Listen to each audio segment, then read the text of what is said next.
Throughout human history, we've been captivated by the idea that some people walk among us with abilities far beyond the ordinary. They are the warriors who never seem to bleed, the mystics who predict the future, the monks who defy aging, and the thinkers whose minds seem decades ahead of their time. We call them superhumans, a modern term, but an ancient idea. The earliest human records, etched on clay tablets in Mesopotamia, painted on the walls of Egyptian tombs, and sung in the epics of Greece, India, and Scandinavia, tell of people who could wield supernatural strength, live for centuries, or commune with the divine. But was this all metaphor? Or could ancient civilizations have encountered real individuals whose capabilities were so advanced they could only explain them as divine? The line between myth and misunderstood truth is thinner than we think. Imagine a man who can go weeks without food or sleep. Today we might call him a medical mystery. In the ancient world he would be called a prophet or a god. Imagine a warrior whose reflexes are so fast he dodges arrows in battle, not a genetic anomaly but a living legend. And even in today's scientific age, we continue to unearth evidence of people whose bodies, minds, and spirits seem to operate on a higher level, suggesting that perhaps the ancients weren't entirely wrong. Perhaps they were simply witnessing something rare, something real, something superhuman. Across the globe, ancient texts tell stories that border on the impossible, but what if some of them weren't so far-fetched? In ancient Greece, tales of Heracles, called Hercules by the Romans, describe a man who completed 12 impossible labors, from killing a lion with his bare hands to dragging Cerberus, the hound of the underworld, into the light of day. Some archaeologists believe Heracles was inspired by real soldiers or athletes from the Olympic era whose physical feats shocked their peers. The Greeks believed their greatest heroes were not just strong, they were more than human.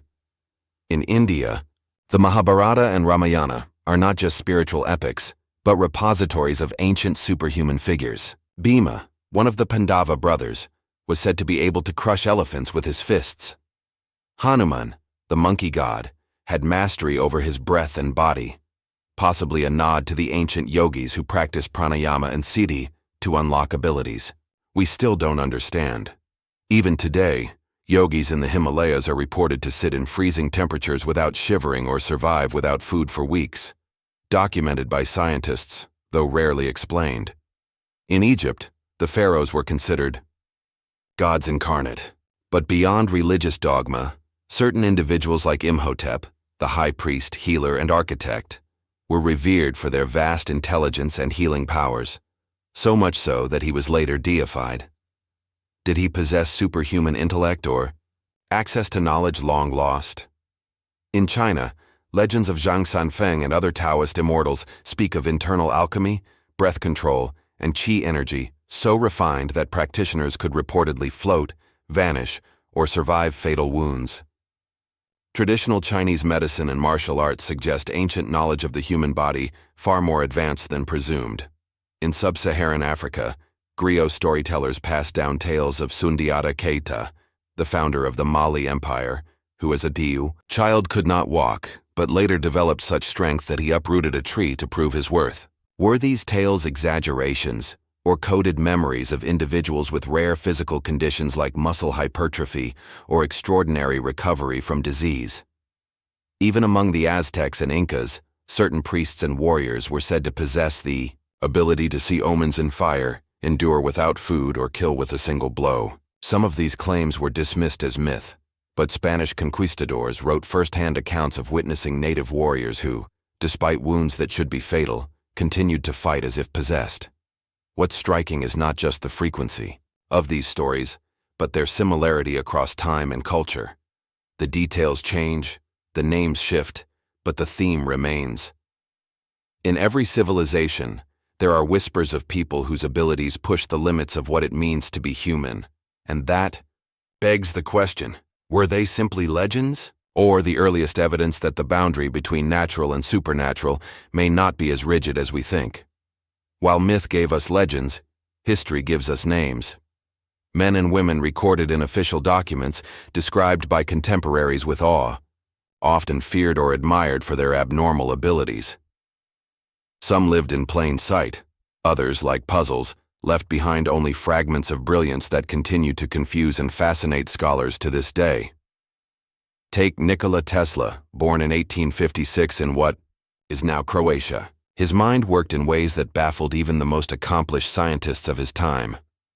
Tesla claimed to sleep only 2 hours a day and described receiving ideas in fully formed visions. He invented alternating current, wireless energy transmission, and robotics long before they were conceivable. Some say he had synesthesia. Others believe he may have accessed parts of the brain we don't yet understand. Tesla's ability to visualize machines in motion without drawing them remains a neurological mystery. In 16th century Japan, the swordsman Miyamoto Musashi was undefeated in over 60 duels, many against armed opponents, while he carried only a wooden sword. What set Musashi apart wasn't just skill, it was intuition.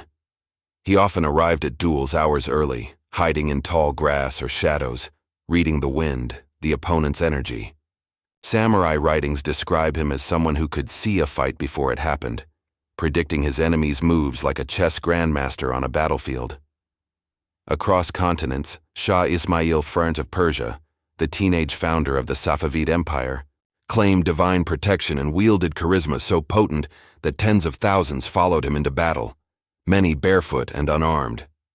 His early victories seemed impossible, even to modern strategists. Some claimed he was a reincarnation of ancient Persian kings. Others said he never bled in battle. While likely political myth-making, his seemingly invincible rise has never been fully explained. And then there are those like Hypatia of Alexandria, a female mathematician and philosopher in 4th century Egypt. In a male-dominated world, she taught astronomy, invented astronomical instruments, and corrected major mathematical errors in Ptolemy's work without access to modern tools. Her intellect towered over her era, earning her praise even from early Christian scholars who otherwise condemned pagan thinkers. How do we explain them? Was it training, obsession, or something rarer, like high-functioning savant syndrome, extreme neuroplasticity, or genetic anomalies not yet understood by modern science? What history shows is clear. From east to west, isolated pockets of extraordinary humans have emerged who challenge the very definition of what is normal, what is genius, and what is possible. In today's age of skepticism and science, claims of superhuman ability are no longer confined to mythology. They are filmed, measured, and often debated in labs and universities. And yet, even with tools to examine them, the answers remain elusive. One of the most famous cases is Wim Hof, also known as the Iceman, a Dutchman who can survive sub-zero temperatures wearing nothing but shorts. Wim has climbed Mount Kilimanjaro barefoot, swum under Arctic ice, and voluntarily sat in ice baths for hours. Scientists who studied him initially dismissed his feats as illusions, until they saw him consciously alter his immune system and regulate his autonomic nervous system using breathwork. His explanation, meditation and inner focus, techniques ancient yogis also claimed could control body functions. Then there's Daniel Tammet, a British savant who memorized over 22,000 digits of pi and speaks 11 languages, some of which he taught himself in under a week. His brain experiences numbers as shapes, textures, and colors, a rare condition called synesthesia. In many ways, he feels math the way most people feel music or poetry. Neurologists scanned his brain for anomalies and found heightened activity in regions associated with emotional memory and pattern recognition. But even now, his abilities are not fully understood. Dean Karnazes, an American ultramarathoner, might seem more relatable until you learn that he once ran 350 miles without sleep. His body seems immune to lactic acid buildup, the pain-inducing chemical that limits most athletes.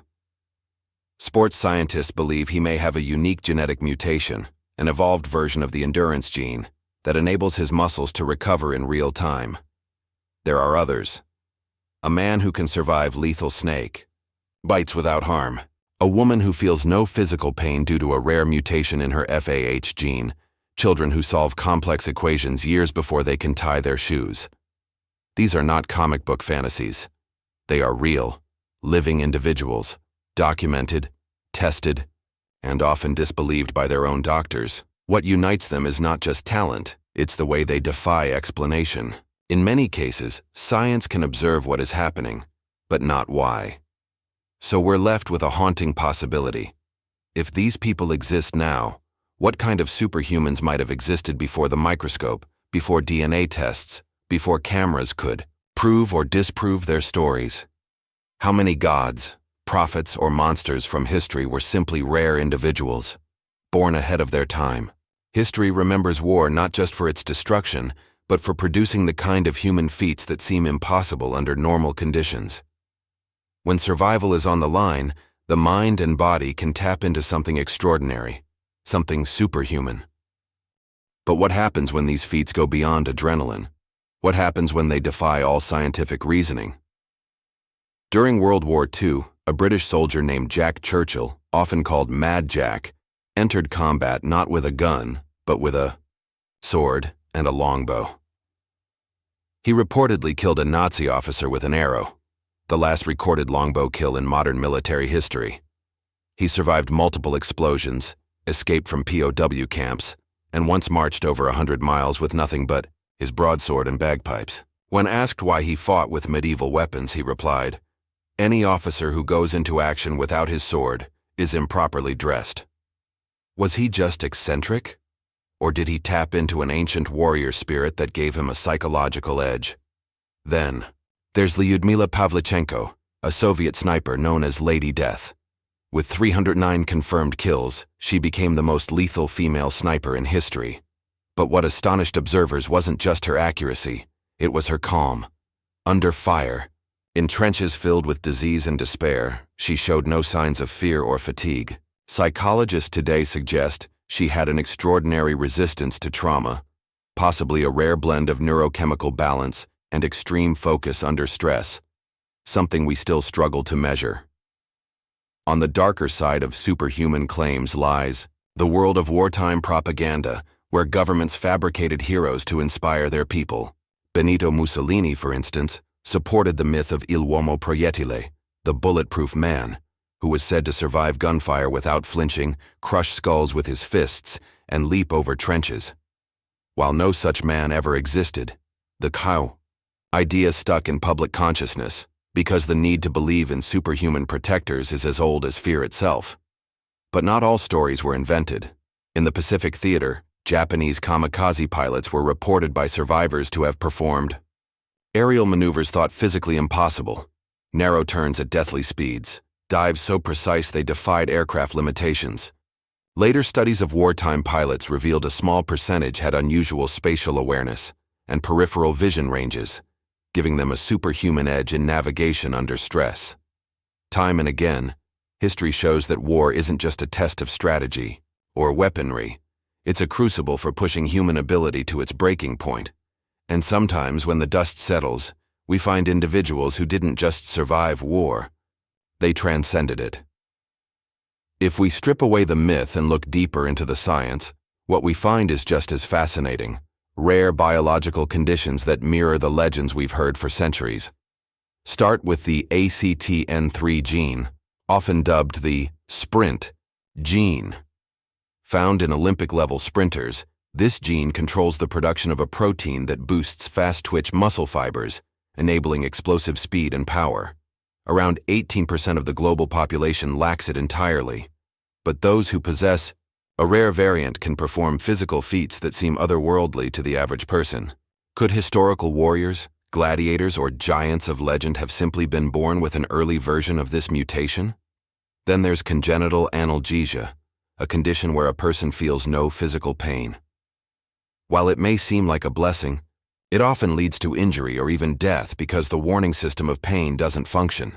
But imagine this trait in ancient times: a child who walks through fire, or a man who fights on after a sword slices his arm.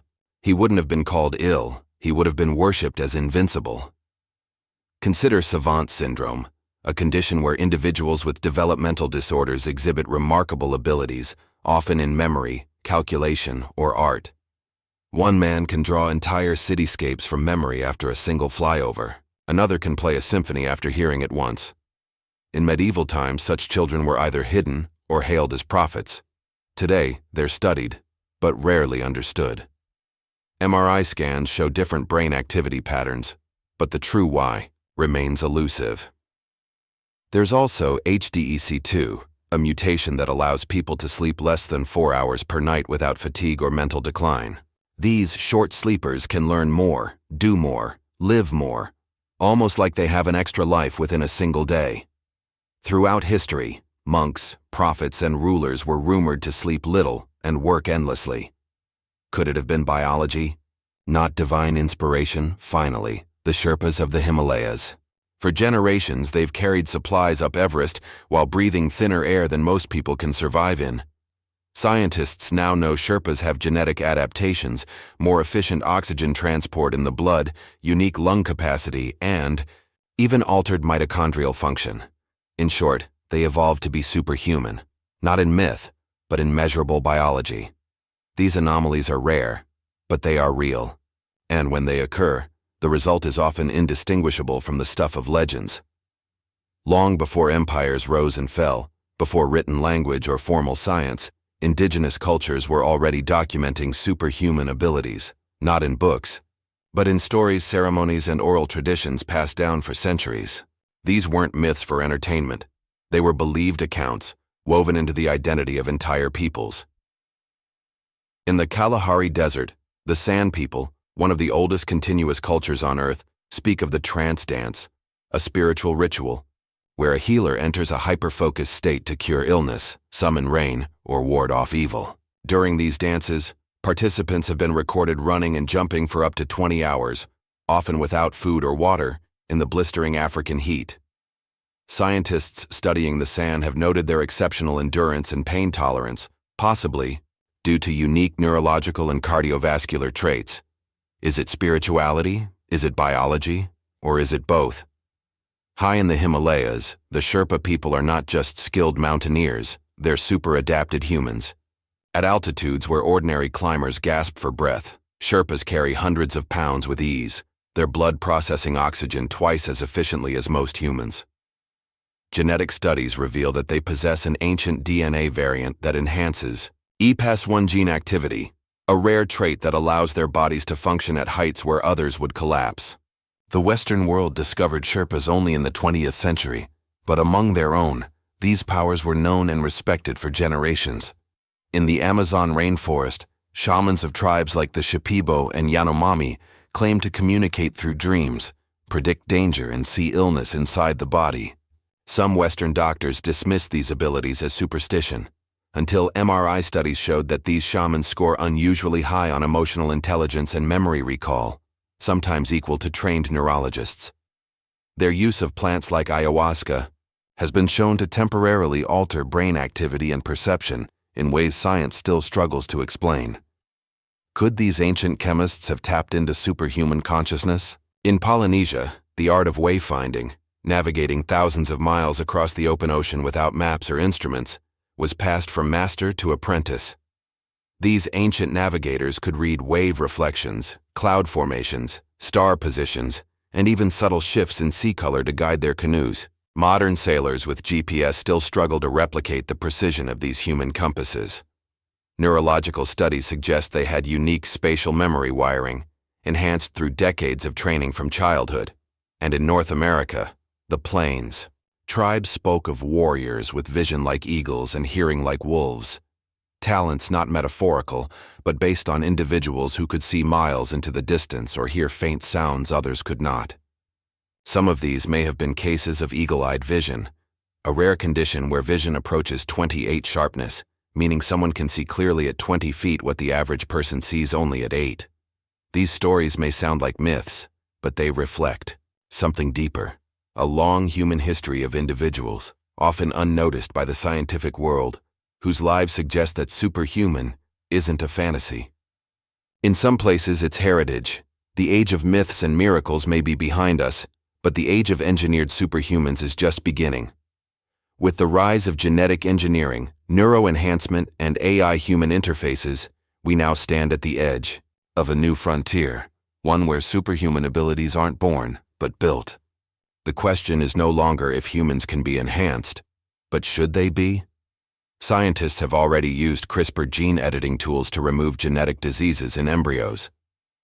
But some researchers are going further, editing genes like ACTN3 and FOXP2, associated with muscle performance and language skills. In theory, this could create future generations with super strength, rapid learning, and even resistance to disease. We may soon have children who never get tired, never forget, and never grow weak. In Silicon Valley, companies are developing brain-computer interfaces that allow humans to type, paint, and even fly drones using only their thoughts. These technologies, once science fiction, are now tested on volunteers who can move robotic arms with their minds, opening the door to superhuman multitasking and memory recall. Elite military programs, particularly in the US and China, have explored ways to boost soldier performance using exoskeletons, stimulants, and neural feedback loops, in effect, creating a new breed of enhanced warriors, faster, stronger, and nearly tireless. But the questions echo back through history. What would ancient cultures think of this? In a way, we're chasing the same dream that led to myths of gods and demigods, the perfect human. Ancient alchemists searched for the elixir of immortality, just as today's biotech firms pursue anti-aging therapies that slow or reverse cellular decay. Religious mystics tried to ascend to higher states through meditation and fasting. Today, we use nootropics and neural implants to sharpen focus and creativity. Different tools, same goal. But with these breakthroughs come ethical dilemmas. Who gets access? What happens to those left behind? Will the superhuman of tomorrow still be human at all? The future may be synthetic, but it's built on ancient dreams. So, are superhumans real? If we define them not by capes or laser eyes, but by those rare individuals who live at the extreme edges of human possibility, then yes, history is filled with them. They were warriors who never tired, minds that never forgot, and spirits that never broke. They may not have flown, but they rose above what we thought a person could do. From Heracles to Hypatia, from Wim Hof to the Sherpas, from tribal navigators to genetic outliers, the evidence is scattered, but consistent. Time and again, individuals have emerged who are outliers in biology, behavior, or endurance, people whose abilities challenge the definition of normal. But perhaps the real mystery isn't whether these people exist, it's how we've chosen to interpret them. In ancient times, we called them gods. In the Middle Ages, we feared them as witches or prophets. In modernity, we label them as savants, anomalies, or statistical accidents. And now, in the age of machines, we're trying to manufacture them, but maybe, just maybe, these superhumans weren't meant to be explained away or duplicated. Maybe they exist to remind us that human potential is not fixed, that for all our charts and data, there are still corners of the human spirit, body, and brain that remain unexplored. For every verified superhuman in a laboratory, there are dozens of stories, some passed down, some buried, some still unfolding, of people who defied death, time, pain, and logic. And perhaps that's what really defines a superhuman. Not just physical ability, not just mental capacity, but a mystery, a question that science hasn't answered, that history hasn't closed, and that reminds us the limits we believe in may not be limits at all, because the proof is out there, etched in stone, whispered in legend, measured in labs, and waiting, perhaps, within you.